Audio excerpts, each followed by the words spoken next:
আমরা আবাসিক ছাত্র, প্রায় মাস দুয়েক পর পর মা বাবাকে দেখতে পাই। যখন মায়ের কণ্ঠে শুনি, বাবা তুমি কেমন আছো, আমাদের গলা আটকে আসে। আসসালামু আলাইকুম ওয়া রাহমাতুল্লাহি ওয়া বারাকাতুহু। সম্মানিত উপস্থিতি, আমার শ্রদ্ধায় মাতার তাজ, শিক্ষকবৃন্দ, প্রিয় অভিভাবকগণ ও আমাদের হৃদয়ের আলোকবর্তিকা, প্রিয় বন্ধু ও ভাইয়েরা, আজ আমি দাঁড়িয়ে আছি এমন এক মঞ্চে যেখানে চোখের জলে লেখা স্বপ্নের নাম Al Hasnain global Islamic education institute.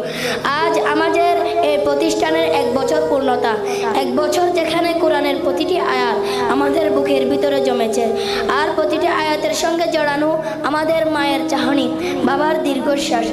আমরা আবাসিক ছাত্র, প্রায় মাস দুয়েক পর পর মা বাবাকে দেখতে পাই। যখন মায়ের কণ্ঠে শুনি, বাবা তুমি কেমন আছো, আমাদের গলা আটকে আসে। কিন্তু আম্মুকে বলি, আমি খুব ভালো আছি মা, আজ 1 পৃষ্ঠা মুখস্থ করেছি। আমাদের কষ্ট, আমাদের ঘুমহীন রাত, বাবা মায়ের আদরবিহীন দিন রাত, সব যেন একটাই উদ্দেশ্য, নিবেদিতা। মা বাবার মাথায় জান্নাতের নূরের মুকুট পরাতে চাই।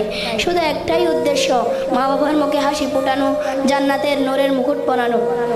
প্রিয় উপস্থিতি, আপনারা জানেন হাফেজদের জন্য জান্নাতে এমন এক মাকাম নির্ধারিত আছে যা সাধারণ মানুষের কল্পনারও বাইরে। আর হাফেজরা যদি তাদের কোরআন অনুযায়ী জীবন গড়তে পারে, সে নিজে তো জান্নাতি হবে, তার মা বাবাকে এমন মুকুট পরানো হবে যার আলো পুরা পৃথিবী চাপিয়ে যাবে। আজ আমরা এই মঞ্চ থেকে প্রতিজ্ঞা করছি, আমরা কষ্ট করব কিন্তু থামবো না, আমরা হাঁটবো কিন্তু আমরা পিছিয়ে যাব না। আমরা শুধু কোরআন মুখস্থ রাখবো না, বরং আমরা কোরআনের চরিত্র ধারণ করব ইনশাআল্লাহ।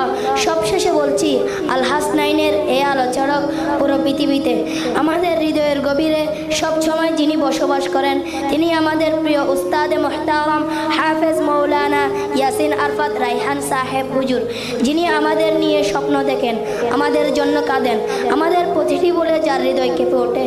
আমরা দোয়া করি আল্লাহ যেন ওনাকে এর 1000 গুণ বিনিময় দান করুক।